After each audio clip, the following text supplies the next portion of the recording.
दुनिया भर में कई ऐसे देश हैं जो लगातार आतंकवाद से जूझ रहे हैं।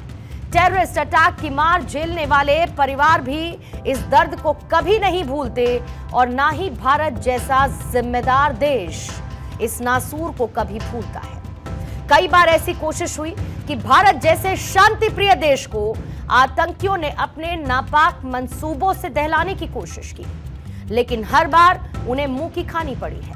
लेकिन इस बार दिल्ली के लाल किले के पास जो कुछ हुआ उसने न सिर्फ देश के दिल को दहलाया बल्कि उस सुरक्षा घेरे को भी तोड़ने की कोशिश की जो राजधानी दिल्ली को सबसे ज्यादा सेफ और सिक्योर बनाती है। दिल्ली में हुए इस आतंकी हमले में अब तक 15 लोगों की जान जा चुकी है। इस केस की जांच के लिए एजेंसीज दिन रात काम कर रही हैं और इस टेरर मॉड्यूल से जुड़ने वाले सभी नामों को आपस में कनेक्ट किया जा रहा है। अब आतंकियों के टेरर प्लान से जुड़े चौंकाने वाले खुलासे हर बीतते दिन की जांच के साथ हो रहे हैं और इस खुलासे के मुताबिक आतंकी हमास की तर्ज पर देश को दहलाने की फिराक में थे, लेकिन वो असफल रहे। ड्रोन और फिदायीन हमलों के जरिए देश को दहलाने की साजिश रची जा रही थी। सूत्र ये भी बताते हैं कि ड्रोन में छोटे छोटे बम प्लान करके आतंकी इस हमले की तैयारी कर रहे थे। हालांकि आतंकी हमास की तरह अपने इस मंसूबे में कामयाब तो नहीं हो सके। आतंकियों ने एक कार में ब्लास्ट करते हुए जरूर 15 जाने दी। दूसरी तरफ जांच एजेंसीज जम्मू कश्मीर, हरियाणा, दिल्ली के इलाकों में रेड करते हुए कार्रवाई कर रही हैं। ये जांच एजेंसीज अपनी इन्वेस्टिगेशन में जुटी हैं, दिन रात टेरर मॉड्यूल को डिकोड करने में लगी हैं। एजेंसीज की कोशिश ये है कि इस ब्लास्ट केस से जुड़े हुए सभी आरोपियों को जल्द से जल्द पकड़ा जाए और ये पूरा केस सुलझे। इसी कड़ी में आरोपी डॉक्टर उमर का एक विस्फोटक वीडियो बरामद हुआ। यह वीडियो डॉक्टर उमर ने ब्लास्ट से पहले बनाया था। ये जिहादी सोच वाले लोग हिंदुस्तान के नहीं हो सकते।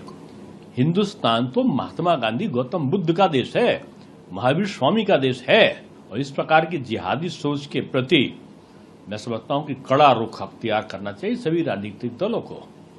और ये भारत है, बदला हुआ भारत, ये मोदी जी का और योगी जी का भारत है। आतंकवाद करेंगे, आतंकवादी सोच रखेंगे तो ऐसा दंड मिलेगा कि 3 पीढ़ियां याद रखेंगी। जो भी आतंकवादी घटनाओं में संलग्न होता है उनको सहायता करता है। इस वीडियो के आने के बाद लगातार लोगों का गुस्सा बढ़ता जा रहा है। इससे ये साफ है कि आखिरकार कैसे एक पढ़ा लिखा हुआ डॉक्टर आतंकी बन जाता है और फिदायीन बनने की बात करने लगता है। 80 सेकंड के इस वीडियो से जुड़े कई राज से अब धीमे धीमे पर्दा उठने लगा है। आखिर इस वीडियो में ऐसा क्या था जो ये इशारा करता है कि दिल्ली पर मंडराने वाले एक बड़े खतरे की तरफ। इस वीडियो के बारे में आपको तफसील से बता दी। फिदायीन उमर ने वीडियो अपने मोबाइल पर रिकॉर्ड किया। इस वीडियो में उमर ने सुइसाइड बॉम्बिंग का जिक्र किया। डॉक्टर उमर ने दानिश को सुइसाइड बॉम्बर बनने के लिए कहा। साल 2023 में डॉक्टर उमर ने दानिश का ब्रेन वॉश किया। उमर ने वीडियो में यह कहा कि मौत ही एकमात्र मंजिल है। इसके बाद उमर के भाई ने फोन तालाब में फेंक दिया।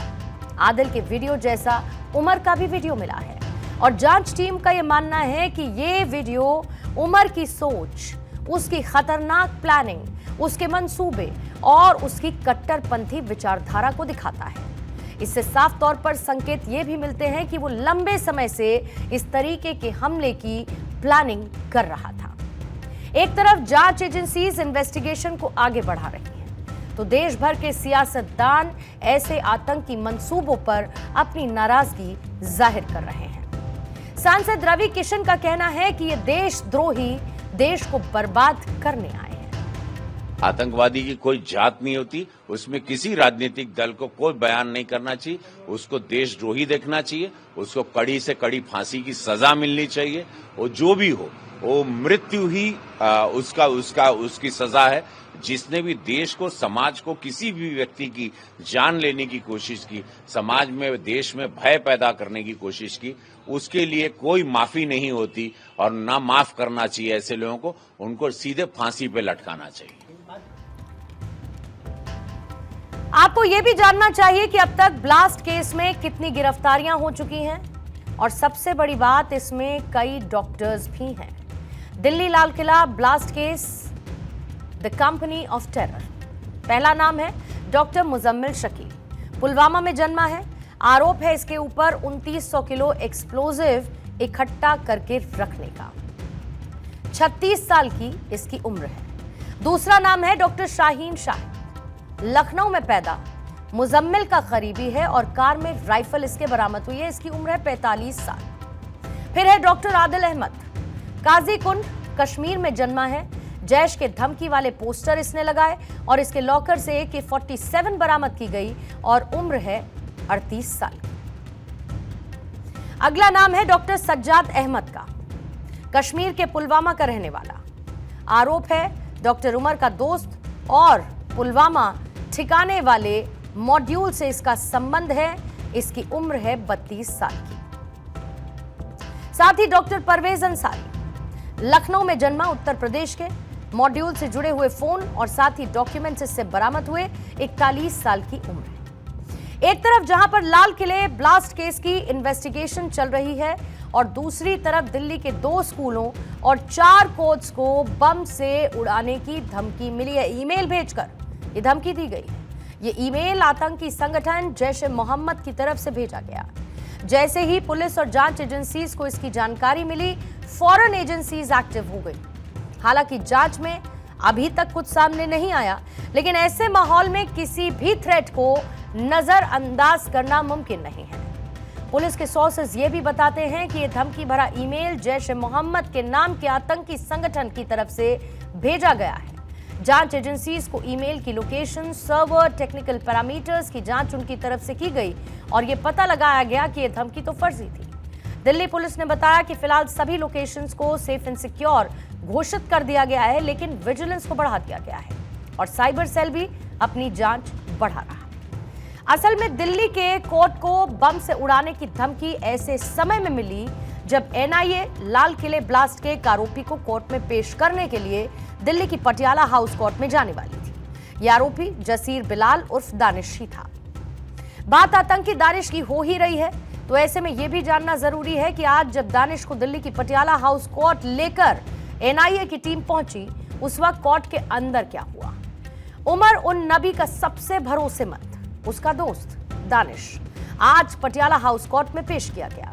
कोर्ट ने उसे 10 दिन की NIA कस्टडी में भेज दिया है, जहां पर उससे पूछताछ NIA करेगी। उमर को जब कोर्ट में पेश किया गया तो उस वक्त उसने काली जैकेट पहन रखी थी। दानिश को जब लेकर जाया गया उस वक्त उसने काली जैकेट को पहन रखा था। उसका मुंह काले कपड़े से ढका हुआ था। दानिश एक बेहद पढ़ा लिखा लेकिन एक बहुत ही खतरनाक शख्स है और आतंकियों को हमले के लिए ये टेक्निकल सपोर्ट और ट्रेनिंग देता था।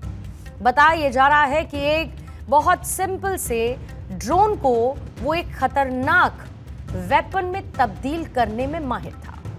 इन्वेस्टिगेशन में यह भी खुलासा हुआ कि वो एक खतरनाक रॉकेट बनाने की कोशिश में था।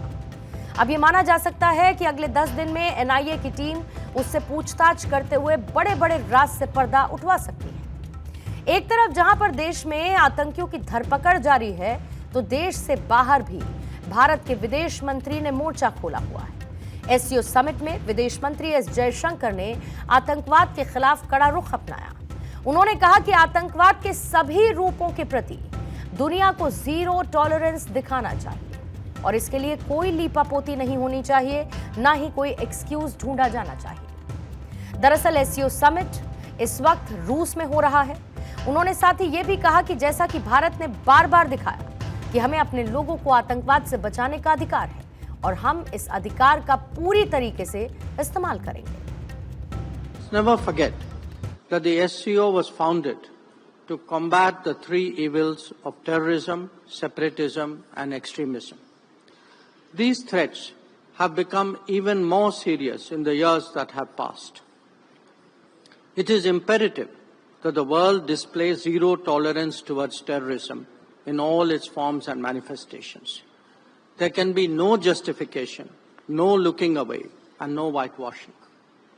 As India has demonstrated, we have the right to defend our people against terrorism and will exercise it. In conclusion, India believes that SCO must adapt to the changing global landscape, develop an expanded agenda, and reform its working methods. We will contribute positively and fully to these objectives. इन आतंकी हमलों के पीछे एक बड़ा terror module काम कर रहा था और जो मनी ट्रेल हवाला के जरिए इन आतंकियों के पास पैसा पहुंचाया जाता था। दिल्ली ब्लास्ट में मनी ट्रेल के खुलासे से यह भी पता चला कि आतंकी साजिश को रचने की तैयारी बहुत पहले से हो रही थी। ऐसे में आपको यह भी जानना चाहिए कि आखिर अंतर्राष्ट्रीय स्तर पर मनी ट्रेल और साथ ही हवाला का सिस्टम काम कैसे करता है, यानी इतनी सिक्योरिटी होने के बावजूद आखिर कैसे ये लोग पैसे को इधर से उधर कर पाते हैं। दरअसल ये तो आपको मालूम ही है कि मनी ट्रेल और हवाला दोनों ही इल्लीगल तौर पर पैसे ट्रांसफर करने का तरीका है, ट्रांजैक्शन का तरीका है, लेकिन इसके जरिए पैसे भेजने का तरीका भी अलग अलग होता है। मनी ट्रेल्स में अवैध रूप से मिले हुए पैसे को छिपाने के लिए कई तरीके के कॉम्प्लेक्स ट्रांजैक्शंस किए जाते हैं, जबकि हवाला का तरीका अलग होता है। ये बहुत ट्रेडिशनल बैंकिंग चैनल्स के बाहर काम करता है। इसमें ट्रस्ट फैक्टर बहुत काम करता है और दो एजेंट्स बगैर किसी कैश के एक दूसरे को पैसा ट्रांसफर करते हैं। तो आइए पहले आपको हवाला के बारे में समझा देती हूँ कैसे हवाला काम करता है। दरअसल एक कस्टमर किसी एजेंट को पैसा भेजता है, ये एजेंट पैसा और पासवर्ड लेता है और फिर अपने सहयोगी से संपर्क करता है जो पैसे वाले की जगह पर आता है, पैसे पाने वाली जगह पर पहुंचता है उस लोकेशन पर। फिर जो सहयोगी होता है वो सीक्रेट कोड या फिर पासवर्ड का इस्तेमाल करके उस कस्टमर को पैसे दे देता है, जबकि सेंडर की तरफ से कोई भी पैसा खर्च नहीं होता। दोनों एजेंट बाद में हिसाब किताब करके अपने बकाया को निपटाते हैं। अब मनी ट्रेल ये कैसे काम करता है? ये एक थोड़ा कॉम्प्लेक्स प्रोसेस है और इसमें कई ट्रांजैक्शन से पैसे को छिपाया जाता है। इसमें कई जटिल फाइनेंशियल गिमिक्स को शामिल किया जाता है। मकसद क्या है? इलीगल मनी के सोर्स को छुपाकर उसे लीगल बनाना। जाहिर बात है कि इस आतंकी साजिश में कई डॉक्टर्स के तार आपस में जुड़े हुए थे, एक दूसरे से सब कनेक्टेड थे। एक के बाद एक कई खुलासे हो रहे हैं और डॉक्टर उमर के आए इस वीडियो से यह भी दिखता है कि वो फिदायीन हमले की बात कर रहा था। इस पूरे ब्लास्ट केस में साजिश है और पानी की तरह बहता पैसा भी है। माना यह जा सकता है कि जैसे जैसे जांच आगे बढ़ेगी इसमें बहुत सारे खुलासे होंगे और इस आतंकी हमले का जवाब भी दिया जाएगा।